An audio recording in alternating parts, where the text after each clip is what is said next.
Tamil YouTube வீடியோக்களில் வரலாறு குறித்தோ மன்னர்கள் குறித்தோ போடப்படும் அத்தனை வீடியோக்களின் கமெண்ட் செக்ஷன்களை பார்த்தால் மிகுந்த ஏமாற்றமாய் இருக்கும். ஆம், இந்த மன்னர் எங்கள் ஜாதி, இந்த கோயில் எங்கள் ஜாதி மன்னர் கட்டிய கோவில், இந்த வம்சம் எங்கள் முன்னோர் வம்சம் என்று முழுக்க முழுக்க சாதி பெருமை பேசும் கமெண்ட்டுகள் தான் அதிகம் இருக்கும். ஆனால் மன்னர்களுக்கு ஜாதியே இல்லை என்பது உங்களுக்கு தெரியுமா?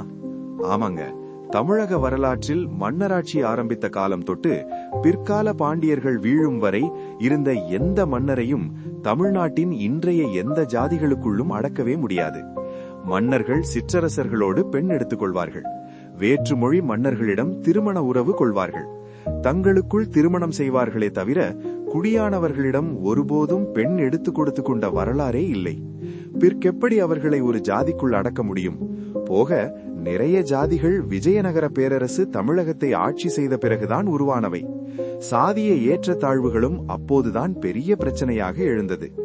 தமிழ் மன்னர்கள் ஆளும் வரை செய்யும் தொழிலுக்கேற்ப குடிவழி மக்கள் வாழ்க்கையே தமிழகத்தில் நிலவி வந்தது.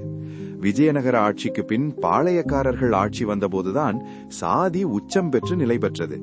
பாளையக்காரர்களை வேண்டுமானால் இன்றைய ஜாதிகளுக்குள் அடக்கலாம், தமிழ் மன்னர்களை குறிப்பிட்ட ஜாதிக்குள் அடக்கவே முடியாது.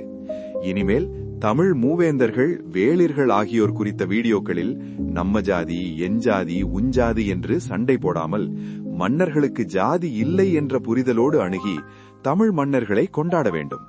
இதுபோன்ற முகத்தில் அடிக்கும் ஃபேக்ட்ஸை தெரிந்து கொள்ள சேனலை மறக்காம சப்ஸ்கிரைப் பண்ணிக்கோங்க. நன்றி.